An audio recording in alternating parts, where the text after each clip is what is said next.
Okay. Happy Earth Day, everyone. And joining us in the briefing room for the second time, I told you they'd come back and take more questions. I deliver on my promises, is National Climate Advisor Gina McCarthy and Special Presidential Envoy for Climate John Kerry. We're, of course, very excited to have them here after their short remarks. They will be able to take just a few questions because they have a busy climate summit underway. With that, I will turn it over to Gina McCarthy.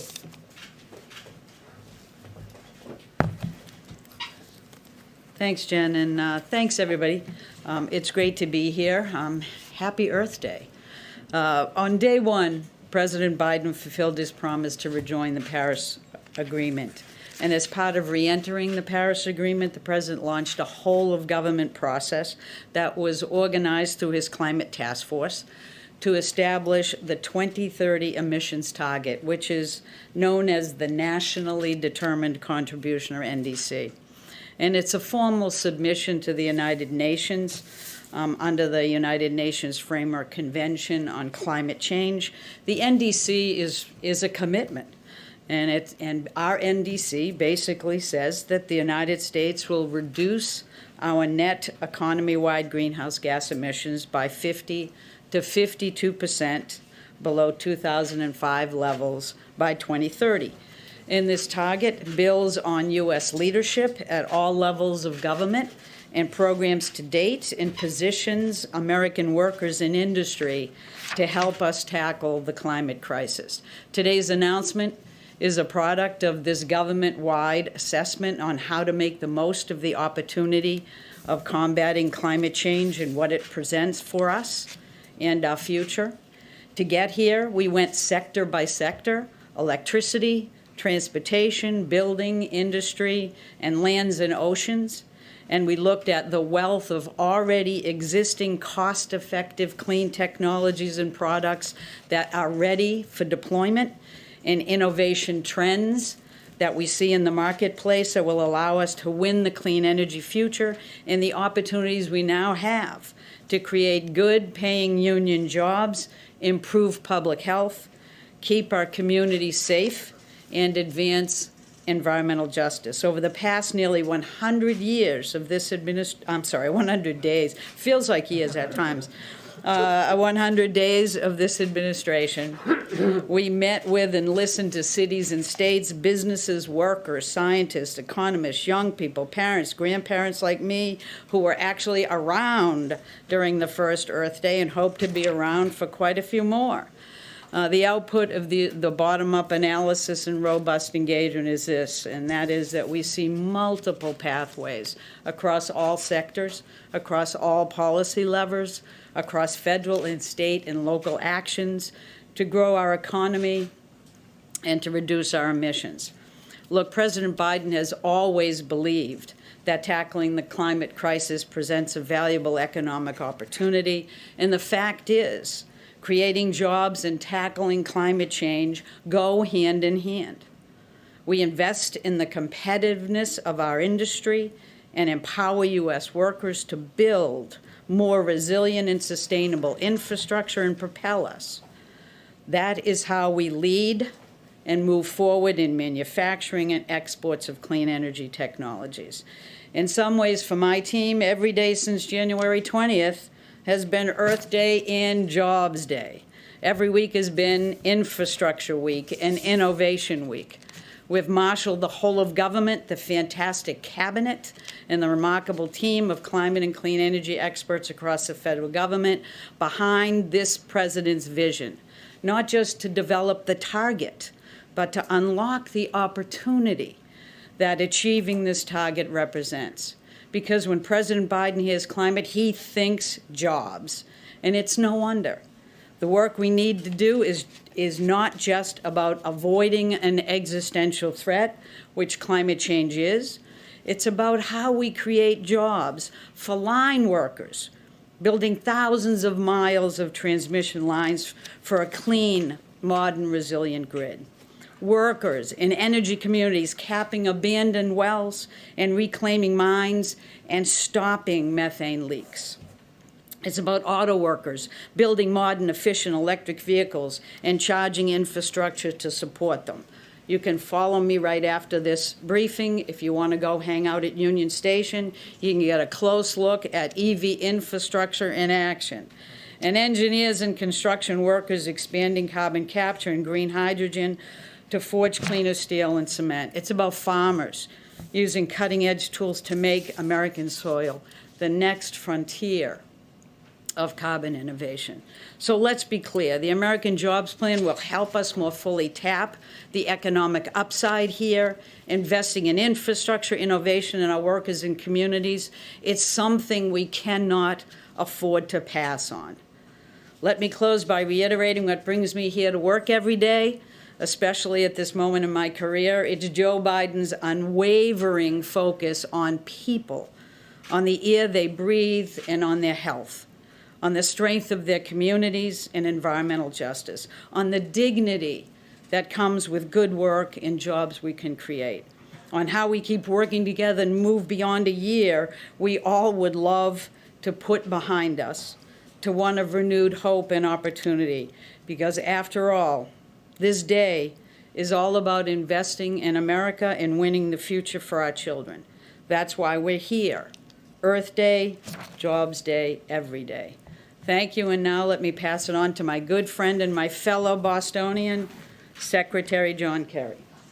Thank you, Gina.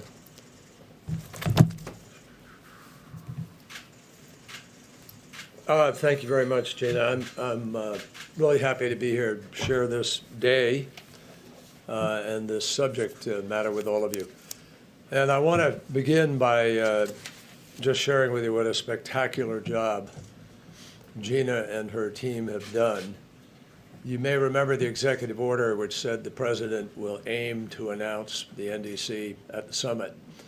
The aim was not that he had any question about wanting to do that. The aim was whether or not Gina or anybody could pull together all the parties that had to be part of preparing an NDC. A gigantic administrative organizational task, which Gina and her entire team have done really superbly. And I mean that. That's not a pro forma comment. It is hard to get all of the disparate elements of your government together. The president, by issuing his executive order to make this the climate issue and all of government enterprise, and instructing every single cabinet officer and every single agency officer to comprehensively factor climate consequences into every decision that they were making.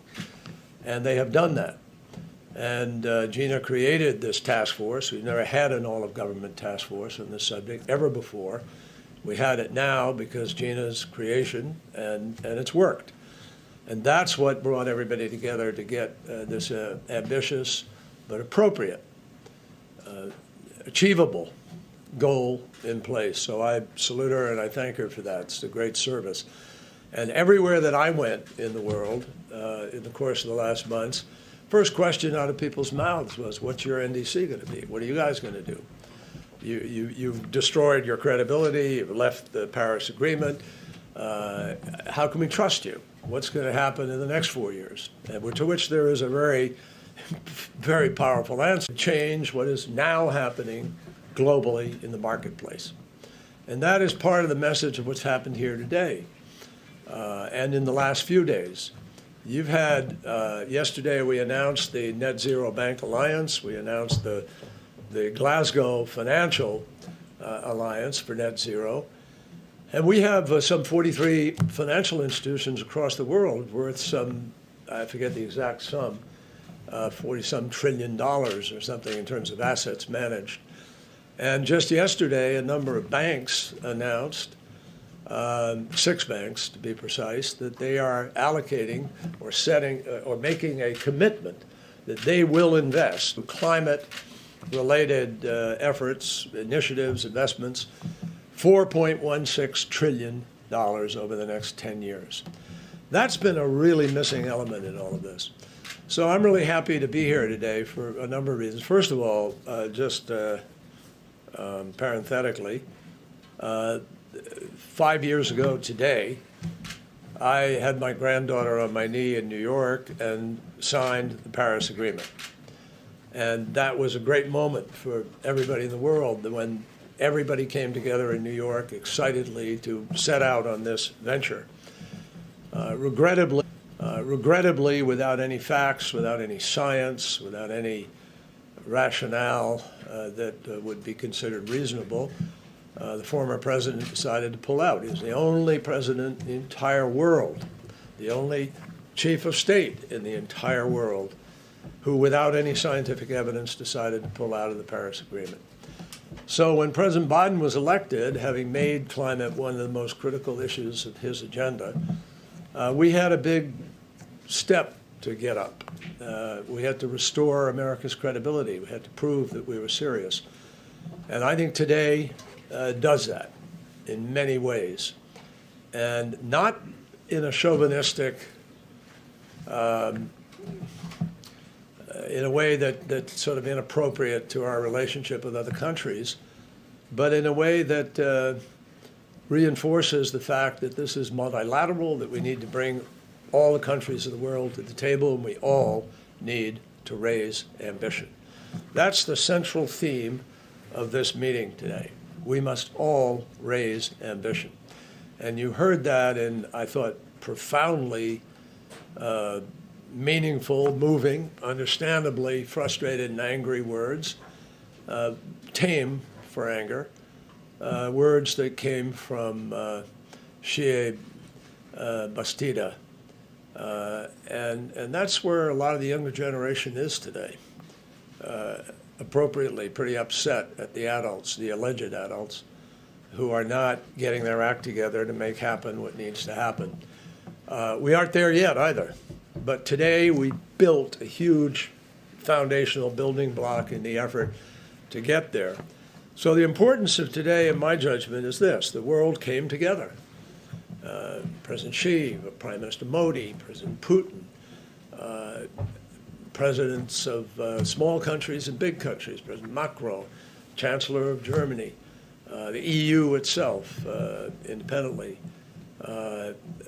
people in the financial marketplace and others, all of them in agreement that this is a crisis. It is the climate crisis, and it's going to require an enormous lift to get where we need to go. So what happened today, just to underscore where we are, on January 19th, we were nowhere. We were in deficit with respect to our efforts. And because of President Biden's leadership and calling a summit and putting us on the line to do this, we now have about 55% of the global GDP committed to levels of reductions that keep faith with holding the Earth's temperature at 1.5 degrees. That is a big chunk of difference. And we've done that working with countries, sitting down with them, with Japan, with Korea, with Australia, with Indonesia, with India, with the Middle East, with 11 countries at one meeting where even oil-producing countries stepped up and made things clear. Of course, China included, as well as some Latin American countries and African countries. So I'm pleased with where we are, but I'm not sanguine. The next 6 months of diplomacy are going to be absolutely critical to the capacity to make Glasgow what it needs to be. I do believe Glasgow remains our last best hope to be able to coalesce the world in the right direction and to get the critical mass of countries, of the 20 biggest emitters who are responsible for 81% of all the emissions. All 20 of them were here today. And almost all 20 of them were pledging to do additional things. So that's our job, is to clarify it over the course of these next weeks and months. I just clarify very quickly, Japan said they'd cut emissions 46 to 50% by 2030. Strong efforts towards achieving a 50% reduction, up from its existing 26% reduction. Canada strengthening from a current 30% to a 40 to 45%. the Republic of Korea terminating overseas coal finance and preparing to update its NDC consistent with the 2050 net zero goal.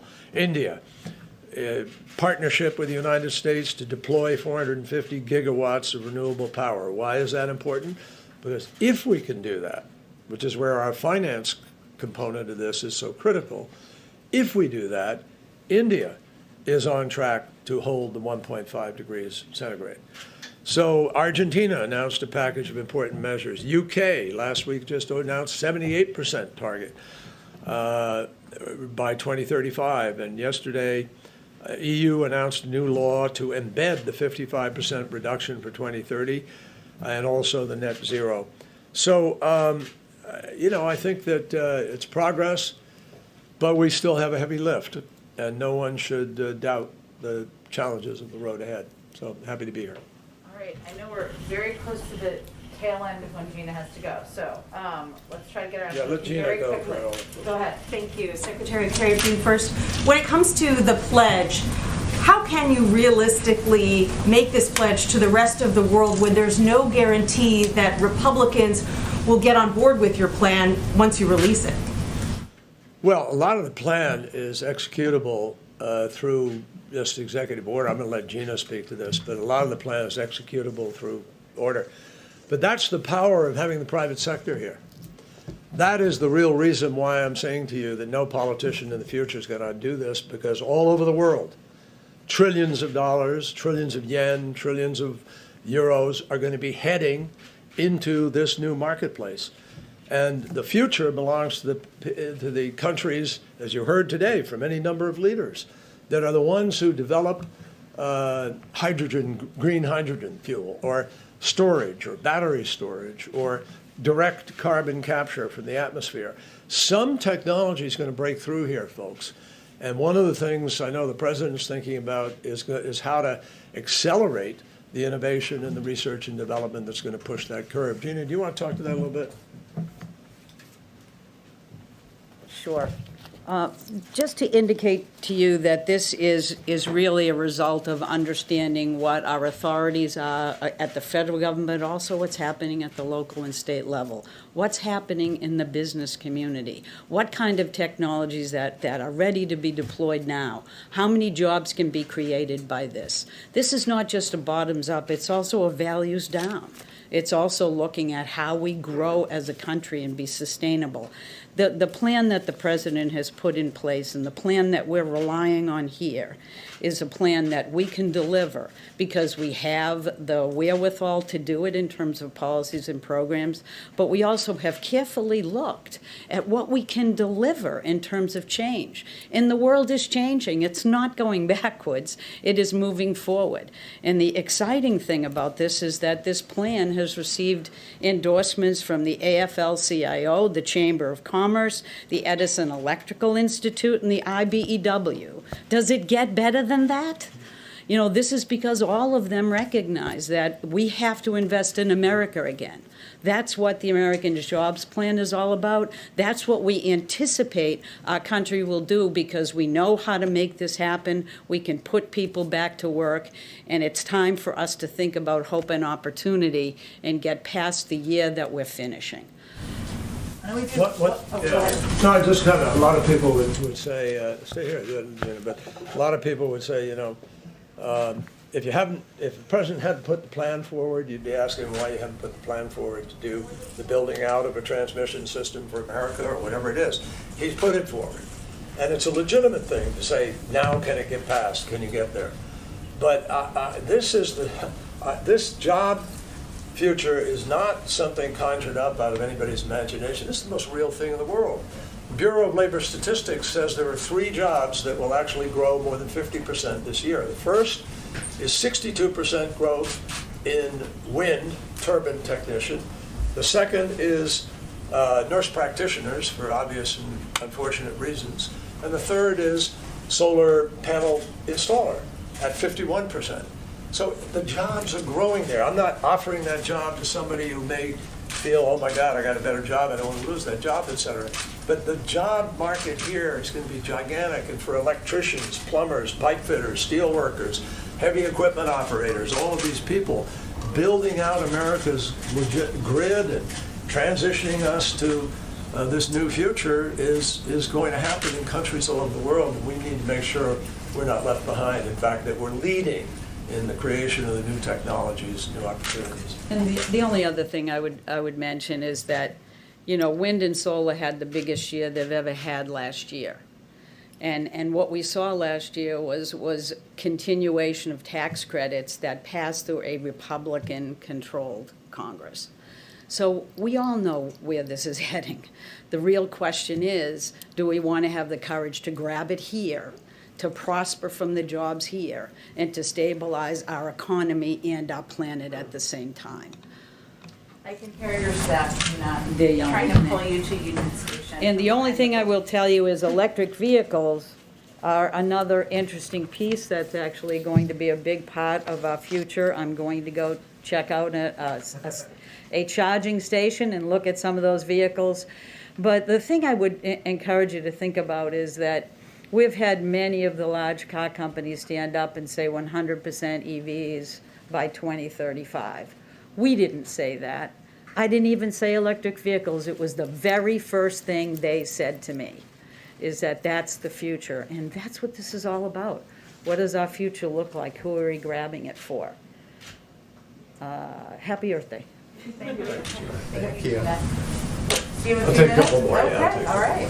Okay, go ahead, Peter. Secretary Kerry, thanks so much. So pledges obviously are important and they are great, but how do we realistically get there without turning the economy on its ear? As best you can, put this in real terms for folks. Does this mean the U.S. has to reach 40% renewable power by 2030, that we have to have 25% of the cars on the roads by 2030 be electric? What does this mean to folks listening to you? What it means is that we're going to be investing. This is not this is not a throwaway. This is investment in new ways of getting energy to people that's more efficiently delivered, that's lower cost in the long run, and that it's really going to open up a whole group of employment opportunities that we don't. That are beginning to be seen in America today. And it's not because the government's directing those things to happen. The marketplace is doing this. You can't build a coal-fired power plant in the United States with a bank funding it, and no individual is going to throw the money down there. Same thing in Europe today. Now starting in other countries. You just heard Korea to say, we're not going to fund any external coal. So there's a transition that the market has undertaken. Well before anybody proposed a program or anything, this is a transition that's taking place. And we've historically always gone through these periods when in America we innovate and we do the R&D and we come up with a new product of some kind or another. I lived and represented for years, a privilege of representing communities like Lowell and Lawrence and Brockton and plenty of places, Fall River. That have these huge mills that were, teeming with people working in the early 1900s, and then that changed, and it went south in our in our country, and then it went abroad, because that's the transition in economies, and it happened in the Industrial Revolution, it happened in the revolution of technology in the 1990s, and it's going to happen now. We always replace it with a different kind of or some, new opportunity.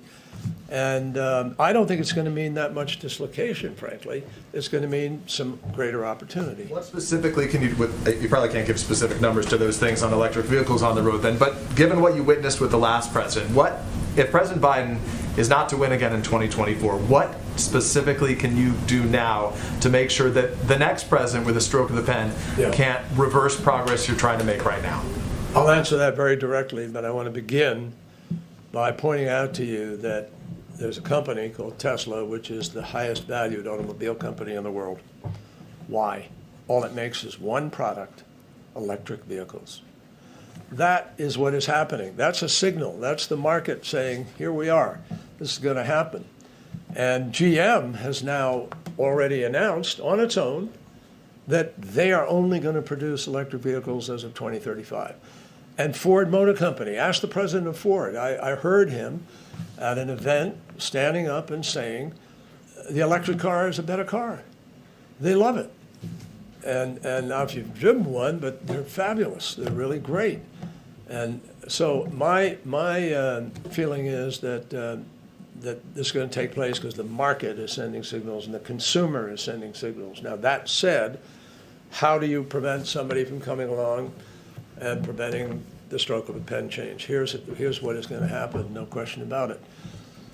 Because the world as a whole is moving in this direction, because these companies have made this critical, long-term, strategic marketing judgment, and that is the way the market's moving, no politician, no matter how demagogic or how potent and capable they are, is going to be able to change what that market is doing, because it will have moved. It'll have 4 years of entrenchment, and those jobs will be there. And people will see that this is the product people want to buy.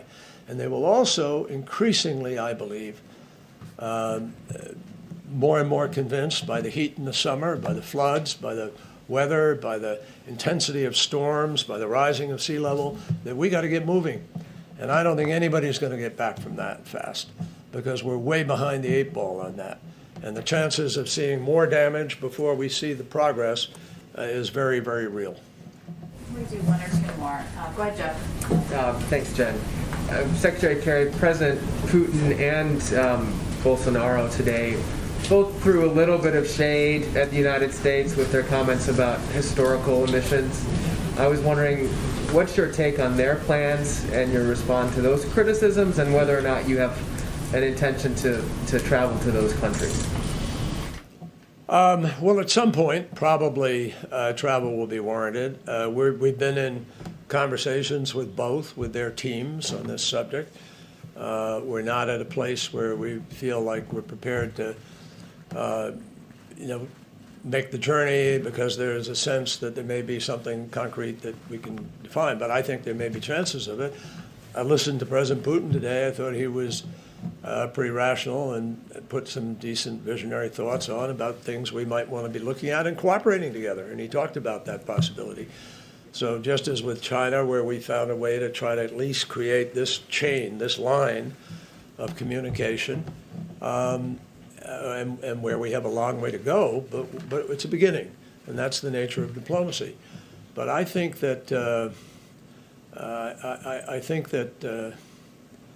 we're in a place where we will have the ability to be able to create enough progress with other countries that those countries are going to come along too.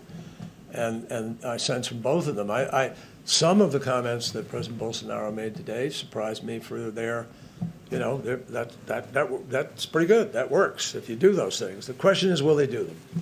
And the question is, what's the follow-through and enforcement? Now, one of the things you ought to take note of is this program, the TRACE program, which Al Gore and different entities have been involved in, which is now the satellite capacity to measure in real time what the footprint is of corporations or countries all around the world. And so there's no hiding anymore.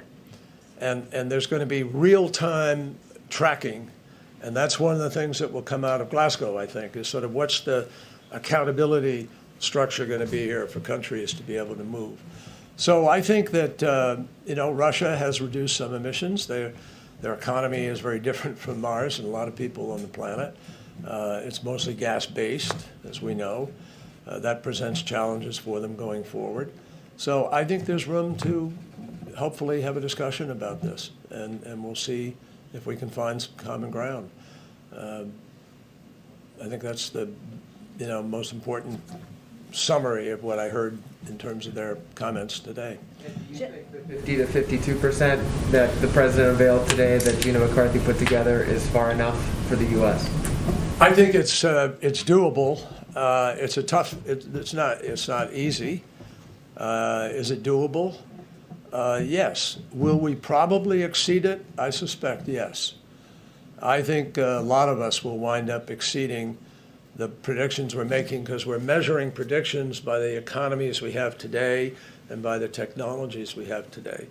But 5 years from now, we may have a major breakthrough on batteries, on storage, on green hydrogen, on direct air carbon capture. There's so many things out there that people are chasing and working on, and that's part of the value of the sort of the investment and venture capital business. I mean, people are looking to, to be the entity that hits pay dirt with the patent on the best storage system that there is. And whoever does that will make more money than Jeff Bezos pretty quickly. It's going to be a big deal. Green hydrogen. There are a whole bunch of countries working on hydrogen and green. And if you can bring it up to scale at a cost that is not prohibitive, so you're competitive with other things, it starts to take off. I think these things are going to happen. I'll tell you, I'm genuinely optimistic because so much is beginning to happen. And because I believe in our ingenuity and our capacity. I know President Biden does. I've heard him talk about it. He believes we can do anything. You've heard him say it. And think about it. We are the country that went to the moon. And we didn't know how we were going to get there when President Kennedy announced that goal, but we did it. We are the country that invented the internet. Some people might regret that today, but we did that. We also got vaccines that are working, and we've shown we have the ability to get them out and put them in people's arms. So I believe that we have the ability. When you talk to Raphael Reif, the president of MIT, and you listen to what they're trying to do at MIT or at Stanford or at Caltech or a number of other tech colleges and universities in America, if we were to join forces, as we're going to try to with other efforts around the world, we think there are just great opportunities. And I believe we're going to break through. We're going to know how to do hydrogen, and there's plenty of it. And this, I think, is really the future. It's why so many people are chasing it. Jen, last Maybe one. last one. But I will Last also one. give you the contact information for his team, for anybody who wants to talk to him more. He has lots of thoughts, as you all know. Go ahead. Kind of piggybacking off of Jeff's last question, there have been some groups that have been really positive about the NDC and the other steps that the administration has taken today, the climate finance stuff. But there are also some who are saying it's insufficient, and you referenced the young woman who spoke this morning, and that deep passion about the crisis that previous generations have put on her generation. What do you say to those people who say that 50 to 52% is not enough, or that the several $billion that you're committing for climate finance for developing countries is also insufficient? When you consider just how big the U.S. budget is, and you're talking about under $10 billion. Well, let me just say to you that I loved her passion. And I love what she said. I mean, I didn't agree with every step of it. You can't do some of this stuff overnight, just physically. And there are impediments to getting some of that done. But boy, do I understand where she's coming from. I told you this was 5 years to the day that I signed the agreement. It's also 50 years to the day that I testified before the United States Senate. And I was camped on the Mall here with a bunch of veterans opposing the war in Vietnam. And, that was a period of time when young people, our generation, stood up and made our voices heard. And we were part of the civil rights movement, 1964, 65. We were part of the women's movement, part of the peace movement, part of the environment movement. The environment movement back then produced. I was part of the first Earth Day. And I organized in Massachusetts, then we organized for the election. We targeted 12 Congress people who were labeled the Dirty Dozen, the worst of the Congress, and we beat 7 of them.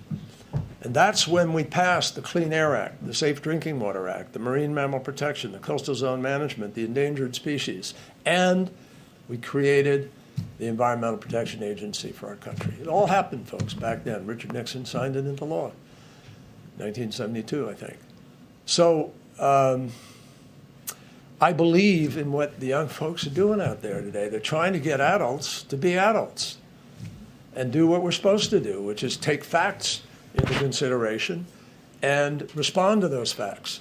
And as public officials exercise the precautionary principle of governance, that when you get information that says X, Y, and Z are going to happen, and there's not a 5 or 6 or 10% chance it's going to happen, like whether you might have a car accident and you get insurance, or your home might burn and you get insurance, or you might get sick and you get health insurance.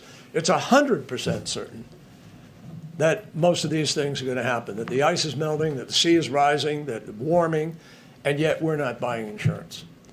And so you're darn right they're angry, and I share that anger. It's frustration. But how do you get from here to there to get it done? And I believe what President Biden is doing is leading to get us from here to there. What's happening here today is a huge step forward to get us from here to there. By setting these targets, by getting nations invested, by getting leaders to say publicly, we have to do this, you begin to get a foothold on holding them accountable and on moving forward and getting it done. Is it enough? No. But it's the best we can do today, and prove we can begin to move and get the technologies and find the easier path and then hopefully get the job done. And I really believe that. I think we will get the job done, as President Biden said today, because of our capacity for innovation and research and development and producing great products in the future and meeting big challenges. And we've always done that. And I think Americans are really anxious to do something like that. That's why I'm here doing this, folks, and not, in the private sector or retired or doing something. Is because I believe this moment is the moment heading to Glasgow where we need to get on track. As I said to you earlier, over 50% of global GDP agreed here today that they're going for 1.5 degrees, and what they're doing will get them on track to do it. So if we're on track to do it, that's pretty darn good, even though we know we need to move faster, and we're not, as a planet, as a group of countries, where we need to be. It's probably a good note to end on. Thank you all. So much, sir. Thanks. Thank you, Mr. Secretary. Let me get that.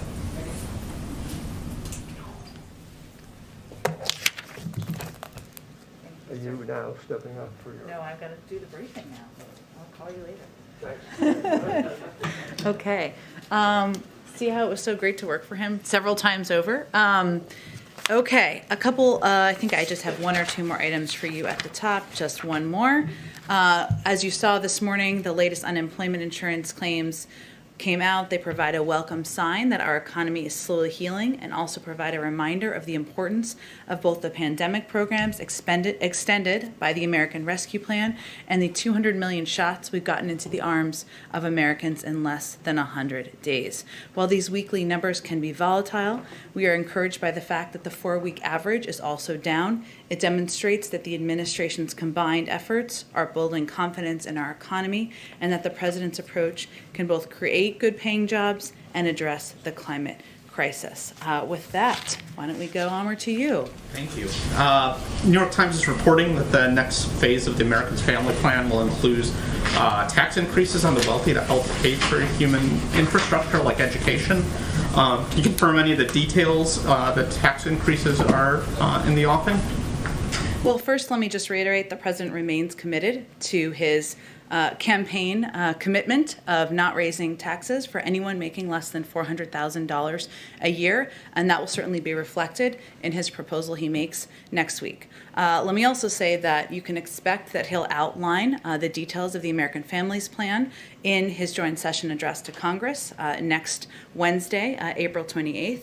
But I will also say that he's continuing to meet, despite how busy it is around here with the climate summit, with his policy team, and will be over the coming days to finalize the details of the package, including the investments in areas like childcare, education, and other areas that are big priorities to him that we've talked about, as well as the pay-fors. So I can't get ahead. I'm not going to get ahead of him making final decisions, but the package will be laid out in the speech next week. It will focus on the areas that we've outlined: childcare, education, historic investments in those, and as he did with the American Jobs Plan, he will also propose a way to pay for it. And if I could just very quickly, some Republican lawmakers put out a slimmer infrastructure plan. Includes roads, water, some broadband, some things that the president wants in his plan, but it's smaller. Any reaction to the plan, and do you guys see it as a legitimate starting point for a conversation? We do. The president has said from the beginning that he would welcome any good faith effort to find common ground, because the only unacceptable step would be inaction.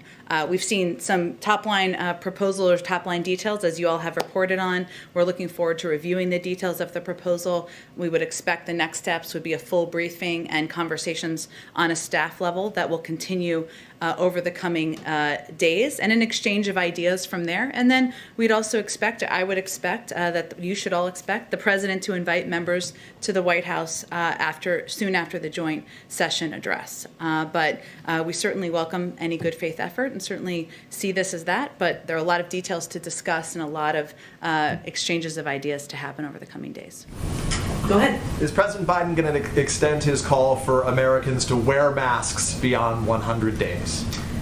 Peter, he is working and in discussions with our health and medical experts about what we need to do to get the pandemic under control, including providing clear guidance to the American public about what the benefits are of being vaccinated, including getting into communities and meeting people where they are. So I don't have any update on that at this point in time. And so then I guess maybe this is the same but a little bit different. Mm-hmm. Should the CDC change its guidance right now that says that vaccinated Americans should be wearing masks when they're outdoors, when they're outside in public? We're going to leave that to them to determine and to announce, and obviously we would follow and abide by their guidance, and certainly recommend that the American people do as well. Let me ask a quick last one then Sure. on Armenian genocide. Should we expect President Biden in the course of the next several days, perhaps this weekend, to make any formal announcements recognizing Armenian genocide? I certainly understand the question, and there's a great deal of interest in this particular topic, but I'm not going to get ahead of the president, and I also don't have anything else to provide from the podium today. Go ahead. Back on trying to reach this 50 to 52% reduction goal, many of the measures that you've pointed to are ones that are included in this broader infrastructure plan. If you can't get this plan passed, though, can you still reach that target? Well, our view is that there are multiple pathways for each economic sector of the economy that produces greenhouse gases, including electricity, transportation, buildings, industry, and lands, to make adjustments and changes, some through executive action, some through passing legislation, some through the steps, as Gina and our envoy alluded to, private sector taking steps on their own. So, just to give you a couple of examples, we, of course, have set a goal to reach 100% carbon pollution-free electricity by 2035, which can be achieved through multiple cost-effective pathways, each resulting in meaningful emissions reductions in this decade. That's a step that is already underway. We can create good-paying jobs and cut emissions and energy costs for families by supporting efficiency upgrades. That's another area where it would have an impact. We can reduce emissions from the transportation sector by reducing tailpipe emissions and boosting the efficiency of cars and trucks, something the president has talked about that he's committed to do. And we can also invest, as you alluded to, in a wide array of transportation infrastructure. But one of the arguments that we will be making, and continue to make, I should say, around the American Jobs Plan is that these industries we are moving in the direction of these industries. These are the industries of the future. The big question is whether we are going to lead that effort or not, or is China going to lead that effort? And the meetings today and tomorrow are just a reminder that the world is moving in this direction. So we either get on board and lead, or we don't, and there may be a disagreement about that. Talked a lot, obviously, about job creation and the potential for that with this plan, but can you put this into further perspective for Americans? How does this new reduction target impact their everyday lives? What kind of changes can Americans really expect to see? Well, look, I think as we've talked about a little bit, or as I just alluded to a little bit, but let me try to get more directly at your question, there are steps that are already underway. Right? There are steps that industries are already taking, investing in the future of electric vehicles, investing in the future of electric cars. That is something that, if you talk to many automakers, they're already moving toward that. I think the question here maybe is less for Americans. It is for Americans in the sense of what is your government going to do to help ensure we are on the path to make this a job-creating opportunity for the American people. How are we going to prepare and invest in industries now so that your children and your grandchildren have opportunities in these industries that are growing. But this is already where the private sector is going. This is already where the jobs are in the future. So what we're really questioning now is how we can incentivize and how we can prepare the economy and opportunities for the next generation. Go ahead. Thanks, Jen. You just mentioned, and Secretary Kerry mentioned, the fact that the market is already heading towards electric vehicles. There's no turning back from that. It's an unstoppable force. If that's the case, why should taxpayers pay for 500,000 electric vehicle charging stations? Isn't that something that will get taken care of by the market?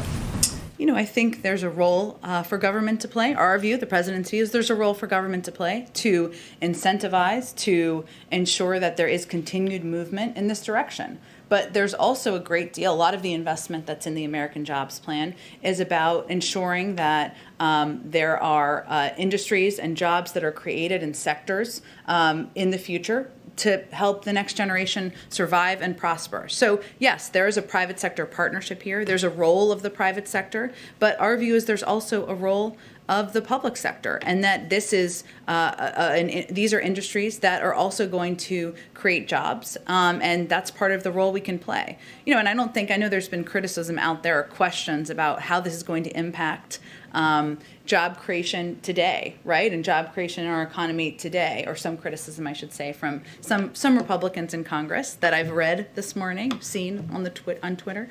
But you know, the president is somebody who will be the first in history to create 1 million jobs in his first 100 days in office. He's on track for that, in our view.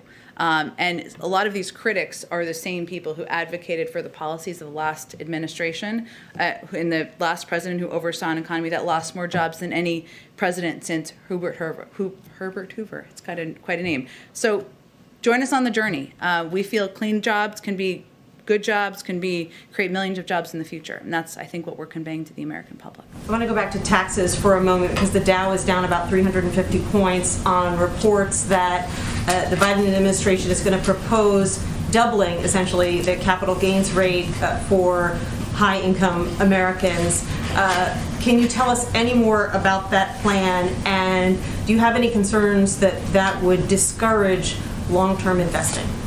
Well, we're still finalizing what the pay-fors look like. But I will say that the president's calculation is that there's a need to modernize our infrastructure. There's a need to invest in childcare. There's a need to invest in early childhood education and making our kids and the workers of the next generation more competitive. And he should propose a way to pay for it.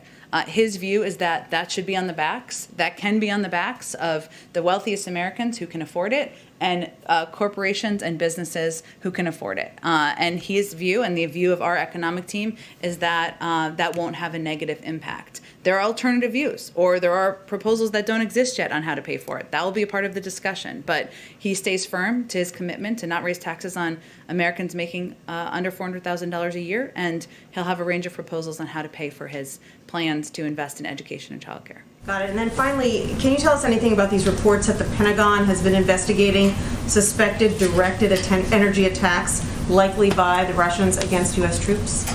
Well, I believe the head of a very high-level member of the military spoke to this and denied those accusations or allegations, and said there were he did not have any evidence of those reports, and that's in some of the stories now. So, go ahead.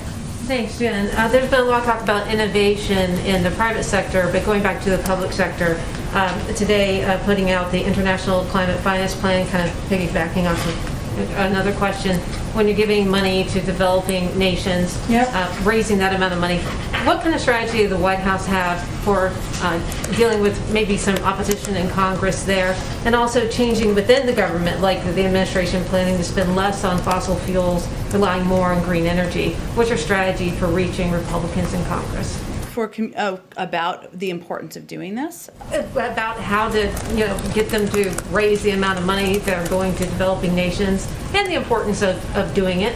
But also, I mean, the wheels of government sometimes turn slowly, and you're talking about a lot about the industry innovation, but getting the government on board, the federal government, Congress on board with the plan.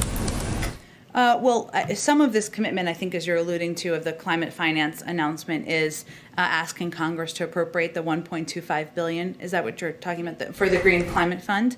And we're obviously going to have to work with Congress on that. I think our collective view here is that it is not the United States is a major emitter in the world. We're not the only emitter, and that in order to address the climate crisis, we need to work with developing countries to ensure they have the resources to help meet those obligations. That's certainly the proposal and the pitch we would be making. We're not saying it's going to be easy, but that would be the pitch we'd be making around that finance. When you might make a pitch like that, when that might be coming up?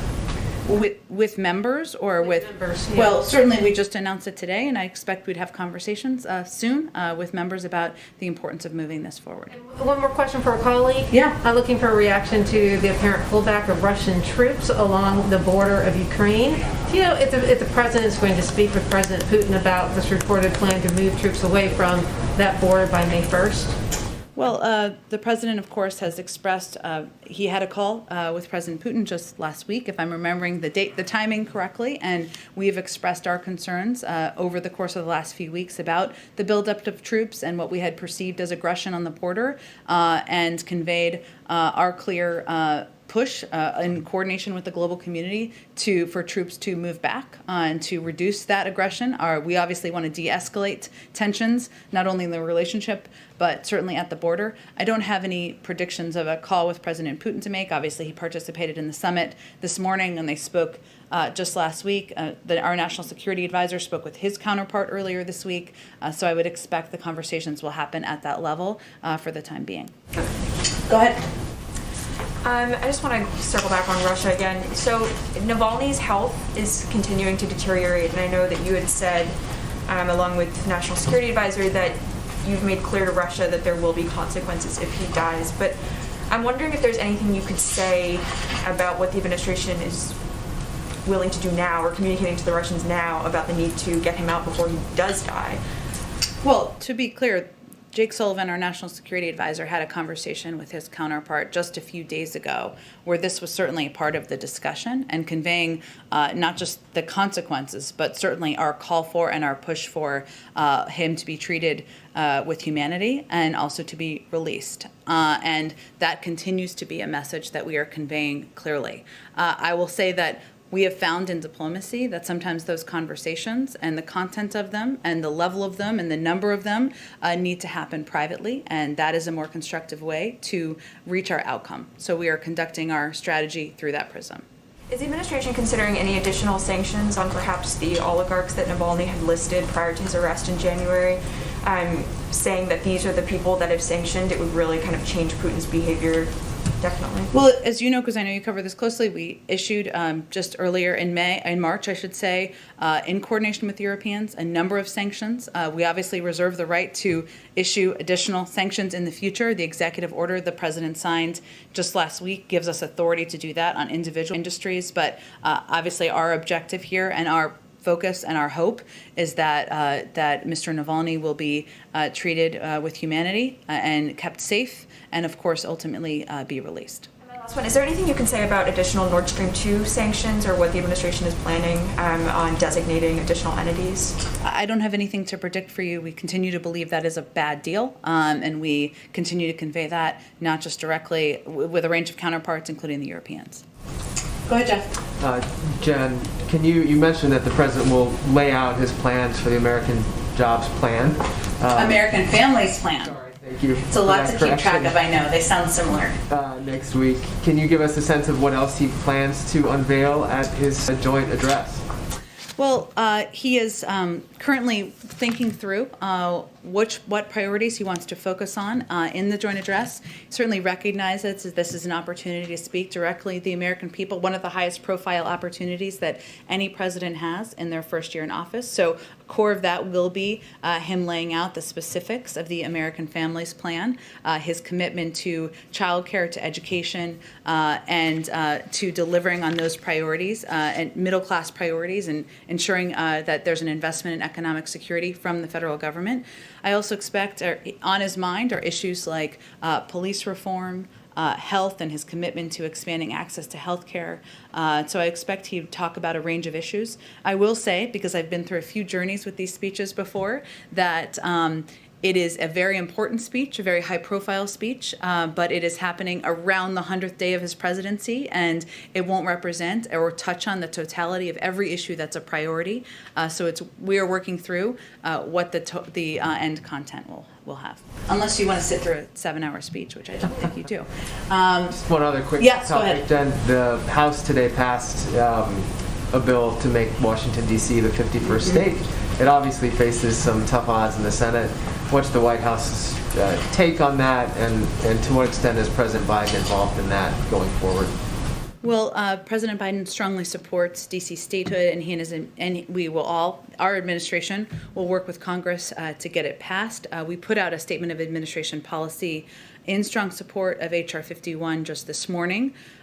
His view is that we are the denial of voting representation in Congress and local self-government to the 712,000 residents of our nation's capital violates two of our nation's founding principles: no taxation without representation and consent of the governed. And he will continue to advocate for this passing. I will also note an interesting detail I didn't know until this morning is that there are a number of members, of course, of the armed forces, retired military, who of course live in the District of Columbia and are denied as a result of having the lack of statehood, the rights that many others around the country have. So there are a number of issues why this is absolutely the right step, and the president will continue to advocate for it. Go ahead and back. I wanted to follow up on the questions about the climate and NDC. Sure. Secretary Kerry, you talked about how important Glasgow will be in November when all the countries come together to meet to ratify their NDCs. And given the importance of that meeting and the importance, I think, for the United States to demonstrate its commitment to action prior to that, how essential is it that Congress passes the administration's infrastructure plans with the green energy investments in it, given that you're also up here saying the market will kind of take care of this? I certainly am not trying to apply that. The market's part of it, and the private sector is part of it. And I think that's an important component of the very good question of, how will we ensure that these changes are ingrained in the future? But there is absolutely a role for government to play, some through executive action, some through legislation. The president wants to sign the American Jobs Plan into law this summer. So that gives us ample time, ample room between that timeline and when Glasgow will happen. But we also believe that there are a number of pathways to meeting our goals and meeting our objectives. And we certainly hope to move forward on a number of them in advance of that meeting in November. So it sounds like you're saying that's not the only way that the U.S. can demonstrate its commitment to action prior to November. Correct. There are a number of pathways that include steps that can be taken within each sector or steps that can be taken by the government or local governments in partnership with a range of sectors. So we see a range of pathways to get to that, keep moving forward toward that goal. Just one other question about your response to the initial overtures from Republicans on the infrastructure package. You said you do see that as a good faith effort. It's roughly a quarter of the size, top line number that the administration is proposing. Back during the COVID relief talks, when Republicans proposed a number that was roughly a third of what the administration wanted, you dismissed them pretty quickly. What's different about this situation and this policy proposal compared to the relief package, where you seem willing to take Republicans where they are and maybe allow more time for? Well, I think, one, it's the beginning of a discussion, right? And the next steps will be conversations at the staff level, conversations between senior members of our administration, members of Congress, appropriate committee staff through the course of next week. And then, as I noted, the president will invite members down to the White House. But there are a lot of details to be discussed. The American Rescue Plan, but we do see them differently. The American Rescue Plan was an emergency package. We were trying to deal with what we saw continues to be an emergency fight against a global pandemic, a situation where more than 10 million people were out of work. Obviously, we've seen some progress, still more work to be done. And the president felt it was imperative that the size of that package, the scope of that package met the moment and that it happened quickly. We have a little bit more time here, and we are very open to hearing a range of mechanisms, a range of options for moving this package forward. There could be smaller packages that pass. There could be different mechanisms for moving things forward. And we think it can be done on a bipartisan basis. And so we're looking for the opportunity to do that. Go ahead, Jen.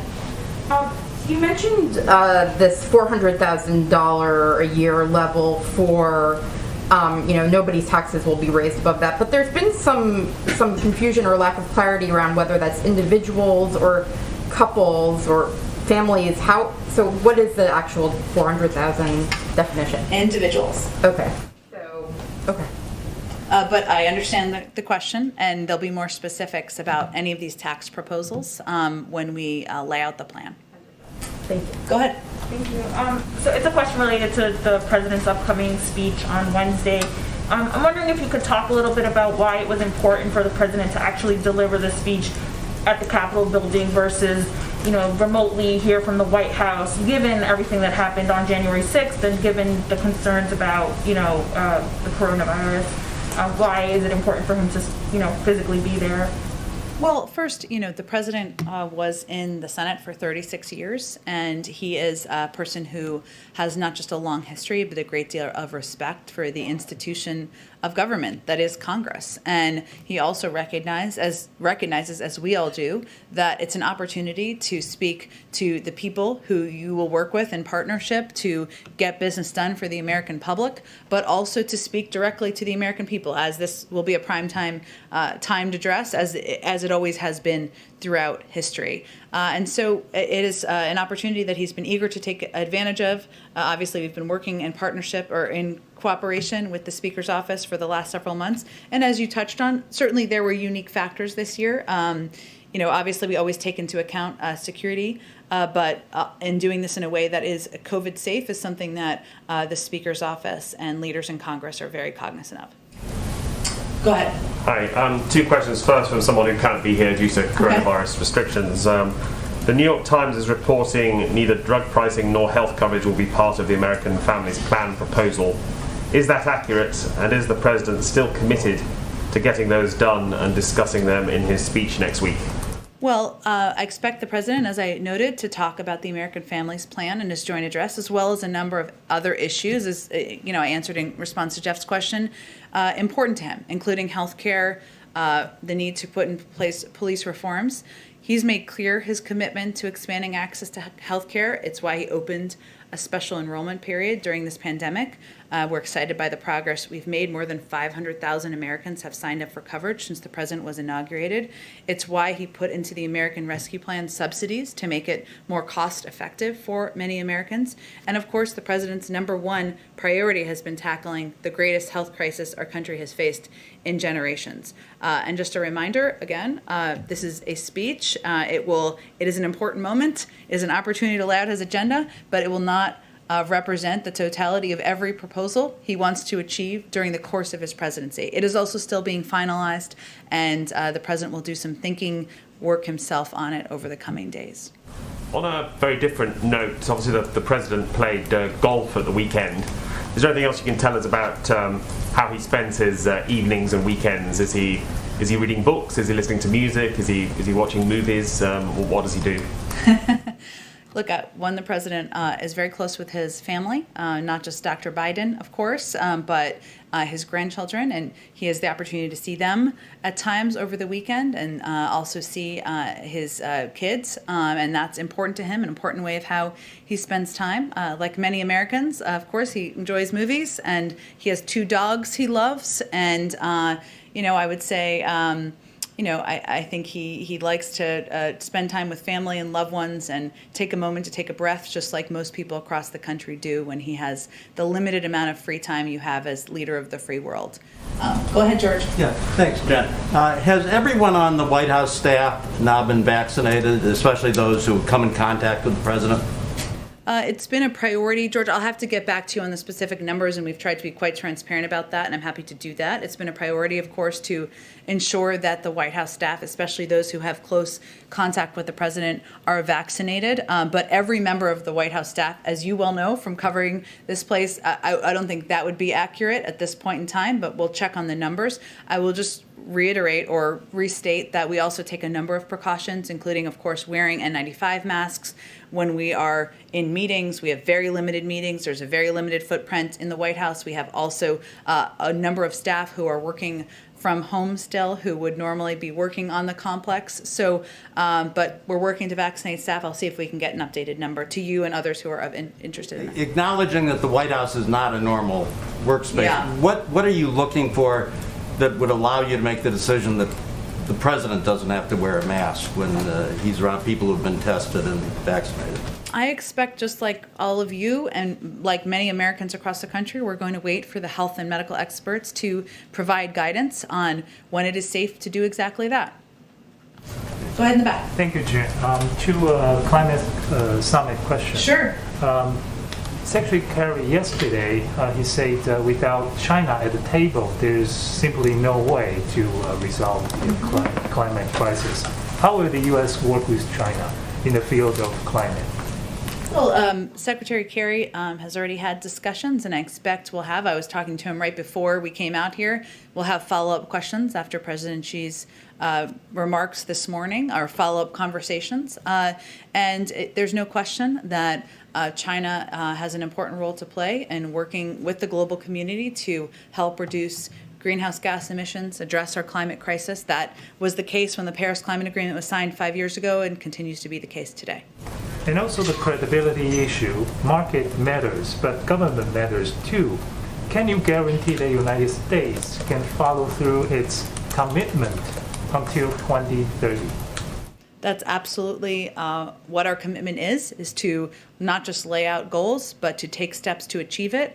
And we have a number of pathways to get there. The president has identified the climate as one of the 4 crises facing his presidency. And the fact that we are hosting a global climate summit under 100 days of his presidency certainly speaks to how important it is. Go ahead. You know what administration in office in 2030 the U.S. will carry out its commitment?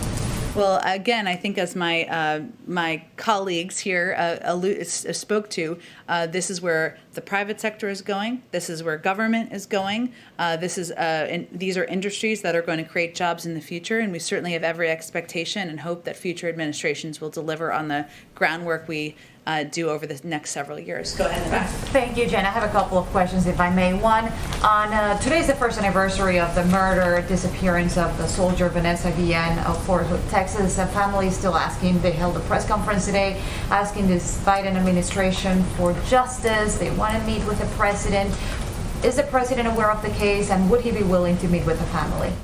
He's certainly aware of the case, as we all are, and know the family has been heartbroken. I didn't see the press conference this morning, but have certainly followed the case myself. I don't have any planned meetings or commitments to read out from here.